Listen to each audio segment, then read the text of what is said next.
আজকে জুমার বাংলা খুতবা শুনবো ইনশাআল্লাহ বিয়ে বাড়ির সুন্নাত সম্পর্কে। হয়তো আমরা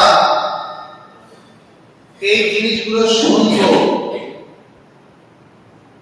কিন্তু এই নিয়মগুলো হয়তো আমরা 100 সঙ্গে সঙ্গে অ্যাপ্লাই করতে পারবো এমন বিষয় না। কিন্তু এরকমও হতে পারে এই যে বিষয়গুলি নিয়ে কথা বলবো, এই সমস্ত বিষয়গুলি আমার বাড়িতেও হয়ে থাকে, কিন্তু আমার মনে হয়েছে এই সমাজের মাঝে আল্লাহ নবীর শ্রেষ্ঠতম একটি বিধান, আল্লাহ তাআলার দেওয়া শ্রেষ্ঠতম একটি বিধান, যে বিধানের নাম হচ্ছে নিকাহ বা বিবাহ। রাসূল বলেছেন আন-নিকাহু সুন্নতি, বিয়ে হচ্ছে আমার সুন্নাত। যে ব্যক্তি এই সুন্নাত থেকে বঞ্চিত থাকে সে আমার দলভুক্ত নয়। আরেকটি হাদিস আছে, রাসূলুল্লাহ সাল্লাল্লাহু আলাইহি ওয়াসাল্লাম বলেছেন বিয়ে হচ্ছে একটা মানুষ যত ইবাদত করে সমস্ত ইবাদতগুলো দ্বারা তার ঈমানের অর্ধেকটা পূর্ণ হয়। আর বিয়ে হলো এমন একটি বিষয়, ঈমানকে যদি কেউ পূর্ণ করতে চায় তাহলে ঈমানের আর অর্ধেক নিতে গেলে ইবাদতগুলো দিয়ে তো অর্ধেক ঈমানের আর অর্ধেক পূর্ণ করতে গেলে সে যেন বিবাহ করে। কারণ বিবাহ এমন একটি বিষয় যা মানুষের পাপ থেকে, জিনা থেকে, অন্যান্য অপরাধমূলক কাজকর্ম থেকে বিরত রাখে। তাই বিবাহকে আল্লাহর নবী ইবাদত হিসাবে আখ্যায়িত করেছেন। কিন্তু আমরা ছোটবেলা থেকে দেখে আসি আমাদের সমাজে বিয়ে হয় একটা সিস্টেম, একটা নিয়মে চলে আসছে। হয়তো এই কথাগুলো বললে আপনাদের কাছে নতুন মনে হবে যে এগুলো তো কোনোদিন এরকম ভাবে হয় না, কিন্তু এই জিনিসগুলো বিয়ের 8খানা সুন্নাত আছে। এই সুন্নাতগুলি আমাদের প্রত্যেকের জানা উচিত। আজকে ইনশাআল্লাহ আমরা পাত্রী দেখা থেকে শুরু করে আর বাসর ঘর পর্যন্ত কোন কোন সুন্নাতগুলো বিয়ের মধ্যে রাসূলুল্লাহ সাল্লাল্লাহু আলাইহি ওয়াসাল্লাম উম্মতের জন্য উপহার দিয়ে গেছে, আজকে আমরা এই খুতবা শুনব। আর আগামী খুতবায় ইনশাআল্লাহ আল্লাহ যদি চাই বিয়েতে আমাদের সমাজে যে সমস্ত কুসংস্কার বা অপসংস্কৃতি প্রচলিত আছে সেইগুলো সম্পর্কে শুনবো ইনশাআল্লাহ। আজকে আমরা বিয়ের 8টি সুন্নাত সম্পর্কে জানব। বিয়ের সুন্নাতগুলির মধ্যে একটি সুন্নাত হলো সর্বপ্রথম কন্যা দেখা বা পাত্রী দেখা। এটা আমাদের সমাজে একটা প্রচলিত বিষয়। কন্যা দেখতে যাওয়া, মেয়ে দেখতে যাওয়া, এটা জানি আমরা, এটা একটা প্রচলিত বিষয় এবং সবাই যায় আলহামদুলিল্লাহ। কিন্তু এর কিছু সুন্নাত নিয়ম আছে, আল্লাহ নবীর দেখানো কিছু পদ্ধতি আছে, বিধান আছে, যে জিনিসগুলো আমাদের প্রত্যেকটি উম্মতের জানা জরুরি।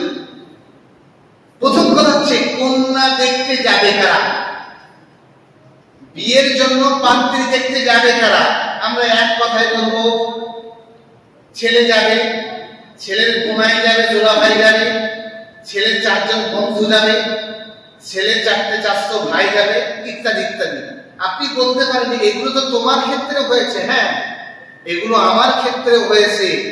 আমাদের সমাজে বহুদিন ধরে এই সমস্ত জিনিসগুলো চলে আসছে। আমি চাচ্ছি শুধুমাত্র মেসেজগুলো মানুষের কানে দিতে। একজন মানুষ যদি শুনে আল্লাহ ওই সওয়াব অর্ধেকটা আমার আমল হয়। সুবহানাল্লাহ। তাই বলে আপনার ভাগ থেকে কেটে না, বরং আপনি ভালো কাজ করার জন্য যে সওয়াবের অধিকারী হবেন আল্লাহ ওই পরিমাণ সওয়াব আল্লাহ আমার আমলনামায় দেবেন। এই জন্য এই মেসেজগুলো দেওয়ার আশঙ্কা আমি বোধ করছি, মনে হচ্ছে যেন এইগুলো দেওয়া উচিত সমাজে। তাহলে বিয়ের জন্য পাত্রী কারা দেখতে যাবে? রাসূলুল্লাহ সাল্লাল্লাহু আলাইহি ওয়াসাল্লামের সুন্নাত হলো বিয়ের জন্য পাত্রী দেখতে যাবে যিনি বিয়ে করবেন সেই ব্যক্তি। আর কে যাবে? বাড়ির মহিলারা যাবে। মনে করুন যায়েদ নামের এক ব্যক্তির জন্য একটা মেয়ে দেখতে যাবে, তাহলে সুন্নাত নিয়ম হলো যায়েদ মেয়ে দেখতে যাবে, গিয়ে যায়েদ যেহেতু ওর পছন্দ করার শরিয়াত ওর জন্য ছাড় দিয়েছে। জায়েজ ও নিজে যাবে, ওর মা যাবে, ওর বোন যাবে, ওর ভাবি যাবে, মহিলারা যাবে। কারণ যে কন্যা দেখবে ওই কন্যা পর্দার একটি বিষয় আছে, মহিলারা ওকে দেখলে গুনাহ হবে না, আর যে বিয়ে করবে সে দেখলে গুনাহ হবে না। সুতরাং রাসূলুল্লাহ সাল্লাল্লাহু আলাইহি ওয়াসাল্লামের সুন্নাত হলো যিনি বিয়ে করতে যাবেন সে পাত্রীকে দেখবে, এবং যে ছেলের জন্য মেয়েকে দেখতে যাওয়া হবে ওই ছেলের বাড়ির মহিলারা যাবে। কিন্তু আমাদের সমাজে দেখেন ছেলের বোনাই না আসলে মেয়ে দেখতে যাবে না, এবং বোনাইকে যদি বাদ দেওয়া হয় সত্য কথা বলতে সেই বিয়েতে ওই বোনাই আসবে না। কারণ কি? এগুলো আজকে এই মেসেজগুলো আমাদের সমাজের প্রত্যেকটি মানুষের কানে থাকা উচিত। যদি আপনি মনে করেন যে না আমি শরিয়াতকে পুরো আমল দেখাবো, দেখি আমি নিয়ে যাব, আপনার ব্যাপার, আপনার জবাবদিহি আপনার আল্লাহর কাছে আপনার করতে হবে। কিন্তু আমি ইমাম সাহেব হিসেবে আমার দায়িত্ব এবং কর্তব্যের জায়গা থেকে আমি এই বিষয়গুলো তুলে ধরছি।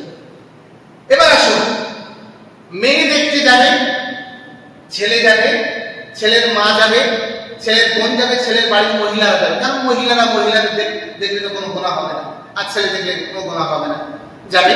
আলহামদুলিল্লাহ, শরিয়াত বলেছে গিয়ে কি দেখবে? ছেলে তো যাবে মেয়েকে দেখতে, দেখতে গিয়ে কি দেখবে? রাসূলুল্লাহ সাল্লাল্লাহু আলাইহি ওয়াসাল্লাম, আমরা তো আগে দেখি যে বাড়ি দুতলা কিনা, বাড়ি মেয়ের বাপের অর্থ করি আছে কিনা, কিংবা এরকম দেখি মেয়েটা দেখতে শুনতে ভালো কিনা, কিংবা আরো দেখি মেয়েটা ভালো মডার্নাইজ কিনা, আধুনিকতা মেনে চলে কিনা, ইত্যাদি ইত্যাদি নানান, তার লেখাপড়া কতটা জানে, এই সমস্ত বিষয়গুলি দেখি। রাসূলুল্লাহ সাল্লাল্লাহু আলাইহি ওয়াসাল্লাম কন্যা দেখার জন্য 4টি জিনিসকে নির্ধারণ করেছেন। এই যে আমরা বলি না খোকা জানো খুব শান্তিতে নেই কেন, তাহলে কি হচ্ছে সমস্যা? বলছে বৌমা একটা নিয়ে এসেছিলাম বড় শখ করে, দুর্ভাগ্য এই বৃদ্ধ বয়সে আমাকে শান্তিতে রাখছে না। প্রত্যেকটা দিন এমন ব্যবহার আমার সঙ্গে করে, এমন আচরণ আমার সঙ্গে করে যে বৌমার হাতের ভাত খাওয়ার দূরের কথা, বৌমার সামনে বাড়িতে যাওয়াই আমার দুষ্কার হয়ে গেছে। এরকম অভিযোগ করে না? অবশ্যই করে। আপনি দেখেন গ্রামে এইসব জিনিস তার বলতে হয় না, খেয়াল করে দেখবেন তো গ্রামে যদি 100 মানুষ থাকে, 100 মানুষের ভিতরে 80 জন পিতামাতা বৌমার প্রতি অভিযোগ করবে। কারণ কি? এর মূল কারণ হচ্ছে আমরা যখন বৌমাকে দেখতে গিয়েছিলাম, আমি আমার সুন্নাত অনুযায়ী বৌমাকে দেখেছিলাম, মুহাম্মদ সাল্লাল্লাহু আলাইহি ওয়াসাল্লামের সুন্নাত অনুযায়ী দেখিনি। মুহাম্মদ সাল্লাল্লাহু আলাইহি ওয়াসাল্লামের সুন্নাত অনুযায়ী যদি আমি বৌমাকে দেখতাম তাহলে অবশ্যই ওই বৌমা আমার ভাত তো আমার সঙ্গে ভালো আচরণ করতো। সুবহানাল্লাহ। রাসূল বলেছেন 4টি জিনিস দেখবা, কন্যা দেখতে যাবা 4টি জিনিস দেখবা। 1 নাম্বার হচ্ছে তোমার ছেলের জন্য কন্যা দেখতে গিয়ে প্রথম জিনিস যে জিনিসটা দেখবা, অলি মালিহা, ওই মহিলার, যে মহিলার বিবাহের প্রস্তাব নিয়ে তুমি যাচ্ছ তার আর্থিক সচ্ছলতা দেখবা। কারণ তুমি 10 তলা বাড়ির এক পুত্র সন্তানের জন্য একটা মেয়ে দেখতে যাচ্ছ, তুমি গেলে কার কাছে? যে ব্যক্তিটা জন্মজুরি খেটে খায় তার একটা মেয়ে তুমি দেখতে শুনতে ভালো নিয়ে আসে, নিয়ে আসার পরে তার বাপ গরিব মানুষ, অসহায়, সে তোমার ছেলেকে তার সাধ্য অনুযায়ী সেবা যত্ন করে।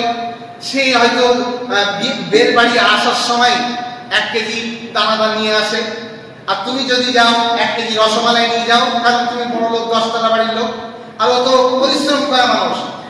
তোমার স্ত্রী বলছে কি এক ছেলে, কি এক বেই তুমি জোগাড় করেছো, আসার সময় 1 কেজি দানাদার নিয়ে আমার বাড়িতে আসে। রাসূল এই জন্য সর্বপ্রথম বললেন অলি মালিহা, তুমি তার সম্পদ দেখবা। সম্পদ বলতে বড় লোক বুঝলে হবে না। রাসূলের একটি সুন্নাত হচ্ছে কুফু। কুফু মানে সমতা। সুবহানাল্লাহ বলে, মানে তুমি যেমন মানুষ তোমার ছেলের জন্য পাত্রী দেখবা ঠিক তেমন। তুমি কোটিপতি মানুষ, তুমি এক ভ্যানালার মেয়ে নিয়ে পরে তোমার মাইন্ডের সঙ্গে, তোমার ফ্যাশনেবল, তোমার চাল চলন আচরণের সঙ্গে তার অ্যাডজাস্টেবল হবে না। সুতরাং তখন কি হবে? তোমার পারিবারিক দ্বন্দ্ব হবে, তুমি মেয়ের সামনে বৌমার সামনে একটা কথা বলবা, বৌমা সেইটা নিয়ে মুখ ভার করে থাকবে, বৌমা পরে ছেলেকে বলবে, তোমার পরিবারে অশান্তি হবে। রাসূল এই জন্য প্রথম বলেছে অলি মালিহা, তার সম্পদের সচ্ছলতা দেখবা, তোমার সম অনুযায়ী তোমার মতো একটা মেয়েকে তোমার বাড়ির জন্য পছন্দ করবা। সুবহানাল্লাহ। 2 নম্বর আসে, 2 নম্বরে রাসূলুল্লাহ সাল্লাল্লাহু আলাইহি ওয়াসাল্লাম বলেছেন অলি হাসাবিহা, 2 নম্বরে মেয়ে দেখার জন্য যে জিনিসটা পছন্দ করবা অলি হাসাবিহা, মেয়ের বংশ মর্যাদা। বংশ মর্যাদা মানে বোঝেন, ওই মেয়েটা কোন ঘরের সন্তান। আমরা টাকা দেখলেই বা একটু দেখতে শুনতে ভালো দেখলেই আমরা ঝাঁপিয়ে পড়ি, ও যে হয় হোক। কিন্তু পরে দেখা যায় যে মানুষটা ওই মেয়েটাকে পছন্দ করে নিয়ে এসছে সেই মানুষটাই খোটা দেয়, বলে রক্ত কোনোদিন বেঈমানি করে, ওর বাপ এরকম না, ওর মা এরকম, তাই তো আমাদের সঙ্গে এরকম করে না। আপনি যদি প্রথমেই ওর বংশ মর্যাদা রাসূলের সুন্নাত অনুযায়ী দেখতেন, তাহলে আপনার আজকে এই কথাটা বলা লাগতো না। সুতরাং বিয়ে করতে গেলে, পুত্র সন্তানের জন্য পাত্রী দেখতে গেলে 2 নম্বর যে সুন্নাত রাসূল বলেছেন অলি হাসাবিহা, তার বংশ মর্যাদা দেখবা, তার পিতা কেমন, তার মা কেমন, তার দাদা কেমন, তার দাদি কেমন, তারা নামাজি কিনা, তারা পরেশগারী কিনা, তারা হালাল হারাম বোঝে কিনা, তারা পর্দা করে কিনা, সব কিছু এভরিথিং তোমরা সব কিছু দেখবা। দেখবা যে বিয়ের পরে যে কন্যা তুমি পছন্দ করে নিয়ে আসবা, তোমার ওই কন্যা তোমার বাড়ির সমস্ত বরকতকে সঙ্গে করে নিয়ে আসবে। সুবহানাল্লাহ। 2 নম্বর সুন্নাত হচ্ছে মেয়ে দেখতে গেলে বলে হাসাবিহা, বংশ মর্যাদা। 3 নম্বর রাসূলুল্লাহ সাল্লাল্লাহু আলাইহি ওয়াসাল্লাম বলেছেন, 3 নম্বর কন্যা সন্তান দেখতে গিয়ে যে কাজটা করবা বলি জামালিহা, ওই মেয়েটার সৌন্দর্যকে দেখবা। এটাও একটা বিষয়। আপনার সন্তানটা অনেক হ্যান্ডসাম, দেখতে শুনতে খুব ভালো, আপনি একটা বৌমা নিয়ে এসেছেন, বড় লোক, কোটি কোটি টাকার মালিক বলে একটা বৌমা নিয়ে এসেছেন, একেবারেই কুশ্রী, মানে ছেলের সঙ্গে কোনোভাবে যায় না, টাকার সঙ্গে আপনার কন্ট্যাক্ট বা চুক্তি হয়ে আপনি ওই মেয়েটাকে ঘরে নিয়ে এসেছেন বিয়ে দিয়ে। কিছুদিন পরে দেখা যাচ্ছে আপনার ছেলে আর এক মেয়ের সঙ্গে সম্পর্ক করছে। সুতরাং এই সমাজে এই সমস্ত পাপগুলো যে হচ্ছে, আমরা এর কারণ খুঁজি না যে কেন হয়। এর মূল কারণ হলো আমরা রাসূলের সুন্নাতগুলো ছেড়ে দিয়েছি। আপনি দেখেন, যদি আপনার ছেলে অনুযায়ী যদি আপনার বৌমাকে পছন্দ করতেন, তাহলে আপনার ছেলের নজর বা দৃষ্টি হেফাজত থাকতো, তার চরিত্রের হেফাজত থাকতো। আর এই আপনার সম্মানে এই যে মানুষ খারাপ কথা বলে, অমুকের ছেলে অমুক একটা মেয়ের সঙ্গে বিয়ের পরেও সম্পর্ক তৈরি করেছে, এই কথাগুলো আপনার জন্য শোনা লাগতো না। রাসূলুল্লাহ সাল্লাল্লাহু আলাইহি ওয়াসাল্লাম বলেছেন এই জন্য সুন্দর ছেলের জন্য সুন্দর মেয়েকে পছন্দ করবা। আল্লাহ রাসূলুল্লাহ সাল্লাল্লাহু আলাইহি ওয়াসাল্লাম 4 নম্বরে যে জিনিসটা দেখার জন্য বলেছেন সেটি হলো অলি দীনিহা। 4 নম্বর তোমরা দেখবা মেয়ের সম্পদ, বংশমর্যাদা, সৌন্দর্য। 4 নম্বরে দেখবা বলে দিনিহা, মেয়েটা দিনদার কিনা। দিনদার মানে আমরা বুঝি যে জুব্বা পরলেই দিনদার হবে, দিনদার বলতে বুঝি যে বোরখা পরলেই দিনদার হবে। দেখবেন খেয়াল করে এখন অনেক বোরখা পরা মেয়েরা পালিয়ে যাচ্ছে। না, বোরখা মানেই দিনদার না। দিনদার বলতে ওই সমস্ত চরিত্রকে রাসূলুল্লাহ সাল্লাল্লাহু আলাইহি ওয়াসাল্লাম বোঝাতে চেয়েছেন যে মেয়েটা বা মেয়ের পরিবার তারা ইসলামিক মাইন্ডেড কিনা, মানে তাদের মনের সঙ্গে ইসলামের একটা সামঞ্জস্যতাশীল আছে কিনা, ইসলামের হুকুম আহকামগুলো তারা মেনে চলে কিনা। শুধু বোরকার ভিতরে দিনদারিতা খুঁজবেন না, তাদেরকে ওই সমস্ত যখন মেয়ে দেখতে যাবেন তখন দেখবেন যে তারা দিনদার কিনা, মেয়েটার ভাইটা নামাজ পড়ে কিনা, মেয়েটা যথেষ্ট মানে ওই যে দেখবেন এখন অনেক মেয়ে রাস্তায় অনেক রাস্তায় ঘুরছে, মাথায় একটা ওড়না নেই, দেহে কোনো একটা সেই পর্দা করার মতো পোশাক নেই, সাইকেল নিয়ে স্কুটি নিয়ে ঘুরছে, এরকম মেয়ে ঘরে আনবেন না। কারণ ওর বিয়ে দেওয়ার পরে যে মেয়ে বিয়ের আগে স্কুটি চালায়, ওর বিয়ের পরেও স্কুটি চালাতে ইচ্ছা হবে, আপনি তখন নিষেধ করলে তখন কিন্তু শুনবে না, আপনার বৌমা স্কুটি চালিয়েই ঘুরবে। আপনি যেই নিষেধ করতে যাবেন, আপনি বৃদ্ধ শ্বশুর, আপনাকে তখন, এখন তো আধুনিক যুগ, আপনাকে একরকম কথা বলে আপনার জবাব দেবে, তখন দেখবেন যে আমার নিজেরই মান সম্মানে ঘাটতি চলে আসে। আল্লাহ তাআলা এই চারটি জিনিস দেখতে বলেছেন। এবার আসেন, এই চারটি জিনিস দেখতে হবে। রাসূল বলেছেন যদি আগের তিনটে না থাকে, যদি দেখো মেয়ের ভিতরে কি নেই, মেয়ের বাপ গরিব, সম্পদ খুব একটা নেই, কিন্তু বংশমর্যাদা মোটামুটি, তারপরে কি সৌন্দর্য খুব বিরাট সুন্দরতা না, কিন্তু মেয়েটা খুব দিনদার, খুব আল্লাহওয়ালা, পরেশগারিতা তার ভিতরে আসে।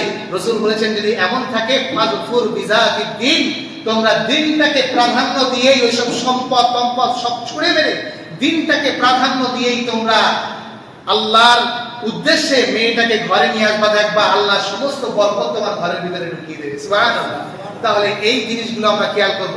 এবার আসুন, আমরা তো পাত্রী দেখতে যাই, ছেলের কোনায় নিয়ে যাই, ছেলের বন্ধু বান্ধব নিয়ে যাওয়ার পরে আমরা কি বলি যে না আমরা পাত্রী দেখতে যাব, তো আমরা মেয়েটা কেমন দেখবো, কি দেখে চুলাগলা করো।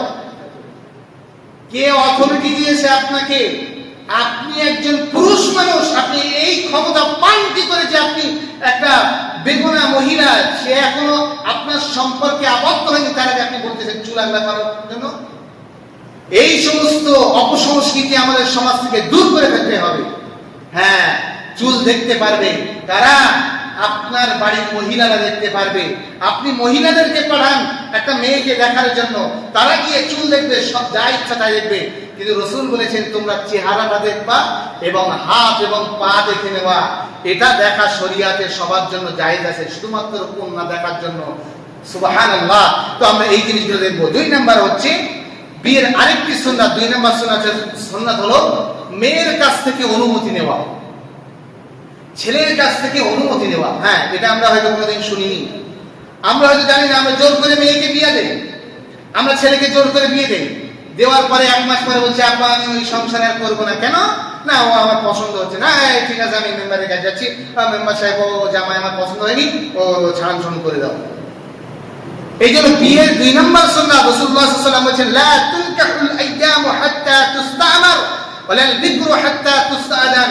খবরদার, বিয়ের ক্ষেত্রে যে মেয়ে বা যে ছেলেকে বিয়ে দেবা, যদি ওই মেয়ে বা ছেলে যদি বিধবা হয়, মেয়ে যদি বিধবা হয়, তার কাছ থেকে তো অনুমতি নিতেই হবে। আর যদি বিধবা না হয়, এমনি কুমারী কন্যা হয়, তার কাছ থেকে এমনি অনুমতি নেবা, জিজ্ঞাসা করবা যে আমরা অমুক একটা ছেলের জন্য তোমার জন্য প্রস্তাব রাখছিলাম, মা তুমি সম্মতি দাও, আমরা সবাই পছন্দ করেছি, তোমার মতামত কি?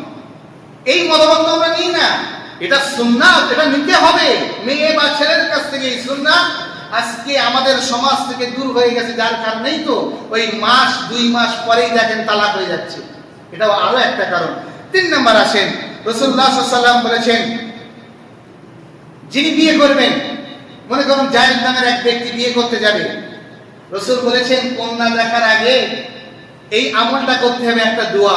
এই দোয়া তো আমরা কোনোদিন শুনেছি কিন্তু বলতে পারবো না, এটা আমাদের প্রত্যেকটা মানুষের জানা উচিত যারা বিয়ে করতে চায়। যুবকদের জন্য এই দোয়াটা রাসূলুল্লাহ সাল্লাল্লাহু আলাইহি ওয়াসাল্লাম শিখিয়ে দিয়েছেন।